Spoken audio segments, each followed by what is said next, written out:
everybody. I am here to possibly give a bit of advice to those people who believe they want to cut their parents off. And you can take this or you can toss it to the side. You can do whatever you want, but I want to try to help you so that you're not living with regrets later on. In today's day and age, estrangement happens where people simply ghost one another and walk away and say, and then sometimes your parents don't know where you live, they don't have a phone number, you're in a different state, maybe you moved to a different country. I don't know. And you, in your heart, had a reason to disconnect. And if you took the short route of ghosting and you walked away from your parents and subsequently other people attached to them, there's one key component that you really, really, really should consider prior to making that decision. I call it a course correct. Each one of us is raised in a dysfunctional household. I'm sure even Jesus was raised in a dysfunctional household. He was born of a virgin who was a young girl who was married to a man, so on and so forth. Can you imagine his story? Oh, my mom was a virgin and she conceived me, and can you believe this? And now she's with this guy Joseph and this and that. So did Jesus have a reason to disconnect? I'm sure, because his mom was human and I'm sure she made mistakes. But I want to talk about a step you can take prior to estranging and going cold turkey. Since we're all raised in dysfunctional households, once we get out on our own, or maybe we're in our teens and we've been around other families and we realize, gosh, there's something I'd like to talk to my parents about, but I don't want to hurt their feelings, or I don't know what to say. First of all, if there's something you know that is affecting your life in a negative manner, you can talk to a school counselor, or you can go talk to a therapist, and you can find a way to navigate a conversation with your parents.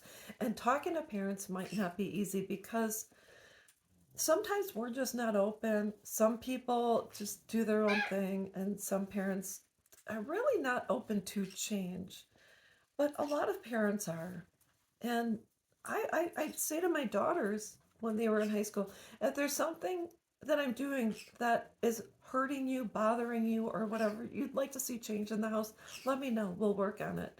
And so that's just the way it was. So instead of ghosting your parents, can you consider course correcting where you can possibly have a sit down? Now, if your dad's really stubborn and your mom's not, you can sit down and say, hey, Mom, sometimes Dad, the way he speaks to me hurts my feelings. And so could you help me talk with him or help me navigate?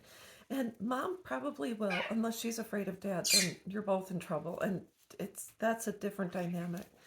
But if you can talk to someone who has wisdom, whether it's a grandparent, an aunt, uncle, a teacher, a therapist, etc., it's if you could get to a point where you can have a conversation, even if you write it down and just leave your mom a note and say, Mom, I need to talk with you and I would like to address a few things. Maybe it's a curfew or whatever. As an adult, if your parents are overbearing, you could say, Mom, if you could loosen the range, you raised me. I'm a, I do really well and I've never been in trouble. So, and if you're an adult that's moved out and your parents are in your business, you say to your mom, Mom, I need to talk with you. Certain things you do really make me want to run. And I don't want to hurt your feelings, but I'll call you and you can call me, but I can't talk with you every day. So know that what we do as parents is our norm. And sometimes we think, I'm doing the best I can. But I know anyone who loves you would love to be given an opportunity to course correct. And we might learn something from you too.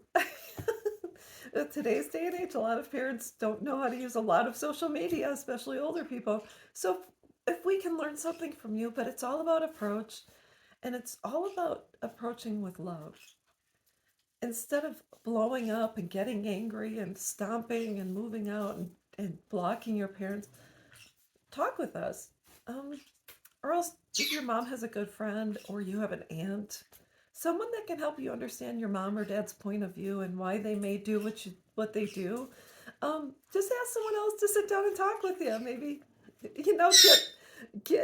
have a family dinner, invite your aunt over and have your mom drink a glass of wine so she's a little bit more relaxed. I'm just kidding. But anyways, that's all I wanted to say. I hope this helps, and I'll be back.